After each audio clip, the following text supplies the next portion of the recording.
বন্ধুসকল আপুনি যদি ইন্টাৰডে ট্ৰেড কৰি আছে তেতিয়া হলে ষ্টক এটাৰ ট্ৰেডিং ৰেঞ্জ জানি লোৱাটো অত্যন্ত দৰকাৰী ট্ৰেডিং ৰেঞ্জ মানে দিনটোৰ ভিতৰত প্ৰাইচটো কোৰ পৰা কোলৈকে মুভ কৰে কাৰণ আপুনি যেতিয়া ইন্টাৰডে ট্ৰেড কৰিব নিশ্চয় আপোনাৰ এটা টাৰ্গেট থাকে যে মই ইন্টাৰডে ট্ৰেড কৰি ডেইলি 2% বা 3% মান প্ৰফিট আৰ্ন কৰিম কিন্তু আপুনি যোনটো ষ্টকত ট্ৰেড কৰিব সেইটো ষ্টক এট লিষ্ট 3-4% মান মুভমেন্ট দেখাব লাগিব তেতিয়াহে আপুনি এই প্ৰফিটটো পাব হয়নে নাই গতিকে ষ্টক এটাত এন্ট্ৰি কৰাৰ আগতে আপুনি চাব লাগিব ষ্টকটোৰ ডেইলি ট্ৰেডিং ৰেঞ্জ কিমান সো আজিৰ ভিডিওটোত মই দেখাম ষ্টক এটা ট্ৰেডিং ৰেঞ্জটো কেনেকৈ আইডেন্টিফাই কৰে আৰু ভিডিওটোৰ শেষত মই আপোনালোকক দেখাম কোনবিলাক ষ্টকত আপুনি ইন্টাৰডে ট্ৰেড কৰিলে বেছি লাভৱান হ'ব ঠিক আছে সো ভিডিওটো শেষলৈকে চাব একদম স্কিপ নকৰিব আৰু মোৰ নাম হল ৰাজীৱ মই আপোনালোকক আপডেটস আছামিজ চেনেলটোলৈ স্বাগতম জনাইছো যদি চেনেলটো এতিয়াও সাবস্ক্ৰাইব নাই কৰা প্লিজ সাবস্ক্ৰাইব কৰি লব আৰু লগতে বেল আইকনটো দবাই দিব যাতে মই যেতিয়া এনেকুৱা ইনফৰমেটিভ ভিডিওবিলাক আপলোড কৰিম তেতিয়া আপুনি তাৰ নোটিফিকেশনটো পাই যায় বলক তেতিয়া হলে আমি টাইম ওয়েস্ট নকৰাকে জানি ল ষ্টক এটা ট্ৰেডিং ৰেঞ্জ কেনেকৈ উলিয়াব লাগে ষ্টক এটা ট্ৰেডিং ৰেঞ্জ মানে ADM হয়তো আপোনালোকে শুনিছে ADM ৰ নাম শুনিছে না ADM average daily movement stock এটা ADM সদায় উলিয়াই লব লাগে ষ্টকটোত ট্ৰেড কৰাৰ আগে আগে ঠিক আছে সো ADM কেনেকৈ উলিয়াম সো ADM উলিয়াবলৈ আপুনি আগে NSE ওয়েবসাইটত আহিব লাগিব মই সদায় আপোনালোকক দেখাই থাকো NSE ওয়েবসাইটত কি কি ইনফৰমেশন পায় ইয়াতে আহি ৰিসোৰ্সেছত আহিব daily market report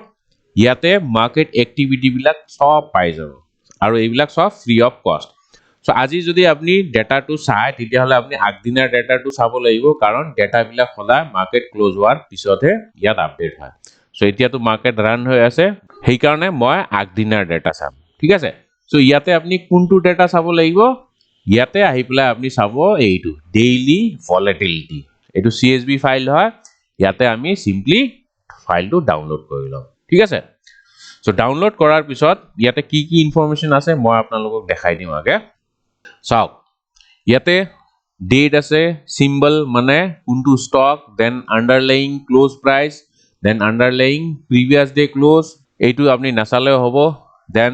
previous day volatility current day volatility and annualized volatility ঠিক আছে সো আমি ইয়াতে কি চাম ইয়াতে চাম আমি ডেইলি price movement মানে ডেইলি volatility টু চাব লাগিব ঠিক আছে সো এইটো তো annualized volatility হয় সো হেতু আমি simply delete কৰি দিম ঠিক আছে আৰু ইয়াতে আমি কি ডিলিট কৰিব পাৰো এইবিলাক যে ষ্টক আছে এইবিলাক BSE লিস্টেড ষ্টক হয় গটিকে এইবিলাক ষ্টক আমি simply delete কৰি দিম এইবিলাক স্ক্ৰিপ্ট নাম্বাৰ হয় ঠিক আছে সো আমাক তো NSE ষ্টক হে লাগে যোনবিলাক NSE ট্ৰেড কৰি আছে সেইবিলাক ষ্টক লাগে সো সেই কাৰণে আমি এইবিলাক BSE লিস্টেড ষ্টক বিলাক ডিলিট কৰি দিম ওকে চাওক এইখিনি আমি ডিলিট কৰি দিলো আপুনি লাগিলে ৰাখিবও পাৰে একো ইস্যু নাই যদি স্ক্ৰিপ্ট নাম্বাৰ জানে তেতিয়া হলে ৰাখিব পাৰে কিন্তু মই গ্যাৰান্টি দি ক'ব পাৰো আপোনালোকৰ এইবিলাক মনত নাথাকিব স্ক্ৰিপ্ট নাম্বাৰ সো গতিকে আমি ষ্টক নাম কিটাহে ৰাখিম ঠিক আছে এতিয়া ইয়াতে চাওক প্ৰিভিয়াস ডে ভলাটিলিটি দিয়া আছে কাৰেন্ট ডে ভলাটিলিটি সো আমি ইয়াতে এভাৰেজ লম দুই দিনৰ এভাৰেজ যিমান বেছি দিনৰ এভাৰেজ লব পাৰে হিমানে ভাল কিন্তু এট লিষ্ট আপুনি দুই দিন মানৰ এভাৰেজ লব লাগিব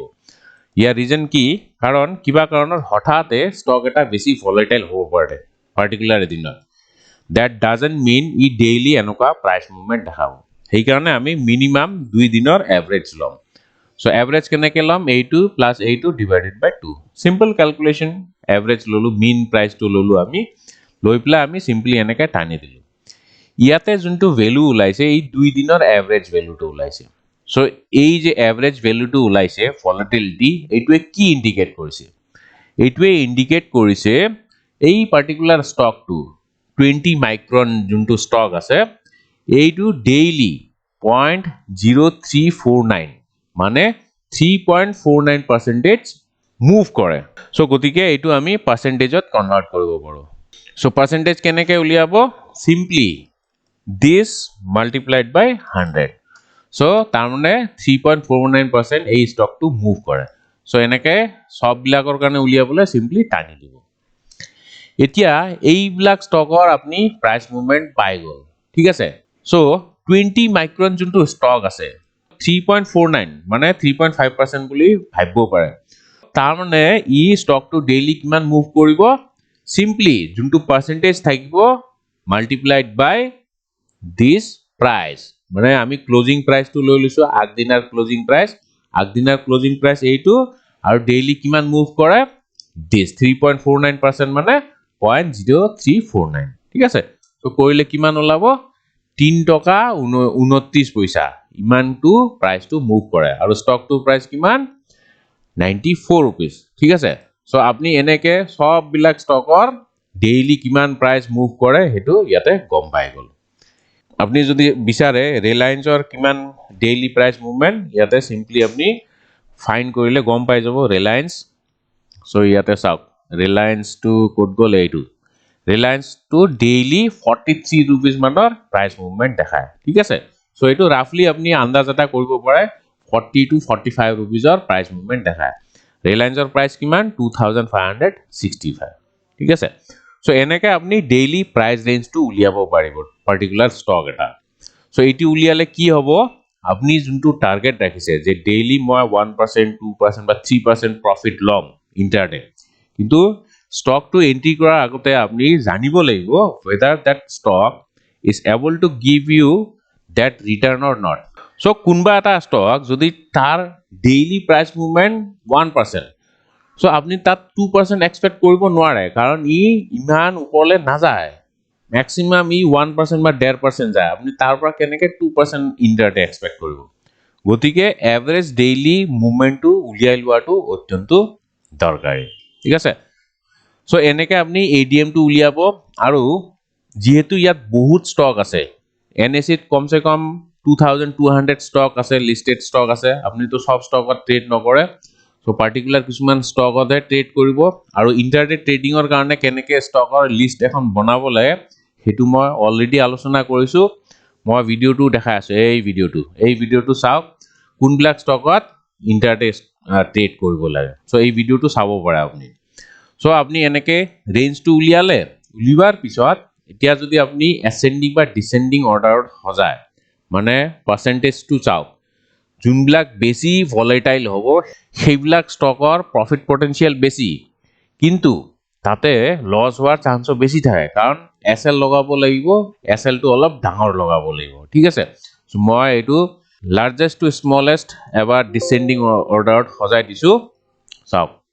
এইবিলাক তো ভ্যালু আহিছে ইয়াতে চাওক এইবিলাক যে ষ্টক আছে ব্লু কোস্ট তাৰ পিছত ইউপি ইলেক্ট এইবিলাক ষ্টক তো আমি ট্ৰেড নকৰো এইবিলাক কাৰণ ভলিউম বহুত কম সো আপনি ইয়াতে চাওক এইবিলাক ষ্টকৰ ডেইলি প্ৰাইস মুভমেন্টটো বহুত বেছি এইটো পার্সেন্টেজত আছে না পার্সেন্টেজ কিমান 11% 10% 9% ঠিক আছে সো ইমান টু ভলাটাইল হয় সো এইবিলাক ষ্টকত আপনি 4-5% ও এক্সপেক্ট কৰিব পাৰে কিন্তু তাৰ আগে চাব লাগিব এইবিলাক ষ্টকত ট্ৰেড কৰাটো সেফ হয় না নাই কাৰণ ষ্টকটো লিকুইড হ'ব লাগিব আপনি যাতে আৰামসে এন্ট্ৰি কৰিব পাৰে আৰু এক্সিটও কৰিব পাৰে আৰু প্ৰাইসটো চাওক প্ৰাইসটো বহুত কম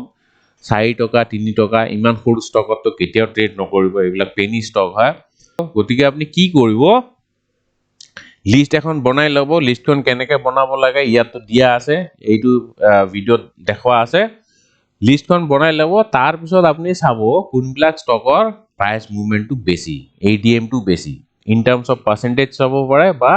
ষ্টক এটাৰ পাৰ্টিকুলাৰ প্ৰাইসটোৰ পৰা কিমানখিনি ওপৰলে যায় আৰু কিমানখিনি তললে যায় হেতু লৈ আপনি এডিএম টু ক্যালকুলেট কৰি লব পাৰে সো গতিকে আপনি লিষ্টখন আগে বনাই লব তাৰ পিছত এডিএম টু উলিয়াই লব আৰু এডিএম কেনেকে উলিয়াব এইটো সিম্পল ফৰ্মুলা হয় ঠিক আছে সো এনেকে যদি আপনি ট্ৰেড কৰে তেতিয়া হলে আপোনাৰ প্ৰফিট পোৱাৰ চান্সটো বহুত বাঢ়ি যাব আৰু লস আপোনাৰ বহুত কম হ'ব ঠিক আছে সো লিষ্ট এখন বনাই লোৱাটো অত্যন্ত দৰকাৰী সো আপনি লিষ্ট এখন বনাই লব আগে আৰু মই যে আপোনাক কব বিচাৰিছিলো কোনবিলাক ষ্টকত ট্ৰেড কৰিলে আপোনাৰ প্ৰফিট হোৱাৰ চান্সটো বেছি থাকে প্ৰফিট হোৱাৰ চান্সটো বেছি মানে আপনি এনেকা ষ্টক চাব লাগিব যোনবিলাক অলপমান ভলাটাইল হয় ঠিক আছে ভলাটাইল হ'ব লাগিব কিন্তু একদম বেছি ভলাটাইলও হ'ব নালাগে মিডিয়াম টাইপ ভলেটাইল হ'ব লাগিব কাৰণ ই যেতিয়া মুভ কৰিব তেতিয়াহে আপুনি প্ৰফিট পাব যদি ষ্টক এটা একেটা ৰেঞ্জত এনেকে ট্ৰেড কৰি থাকে তাত আপুনি বৰ হৈ যাব আৰু তাত আপোনাৰ লসে হ'ব সো গতিকে অলপমান ভলেটাইল ষ্টক চাব লাগিব কিন্তু একদম বেছি ভলেটাইলও নহয় কাৰণ তাত এসএল লগালে ষ্টপ লস লগালে অতি সোনকালে হিট হৈ যাব সো এডিএম চাই পেলাই কেনেকে আপুনি এনেকা ষ্টক বাছিব চাব যোনবিলাক ষ্টক এই যোনটো প্ৰাইস মুভমেন্ট আছে এইটো পার্সেন্টেজত দিয়া আছে না 3.5 3.6 সো এনেকা ষ্টক চাব যোনবিলাক 4% ম্যাক্সিমাম 4% মান ডেইলি মুভমেন্ট দেখায় আৰু মিনিমাম 1% মান সো ইয়াৰ ভিতৰত যোনবিলাক ষ্টক থাকিব সেইবিলাক ষ্টকত যদি আপুনি ট্ৰেড কৰে তাত প্ৰফিট পোৱাৰ চান্সটো বেছি থাকে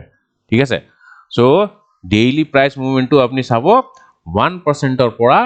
4% লৈকে ইয়াতকে বেছিও নহয় বা ইয়াতকে কমও নহয়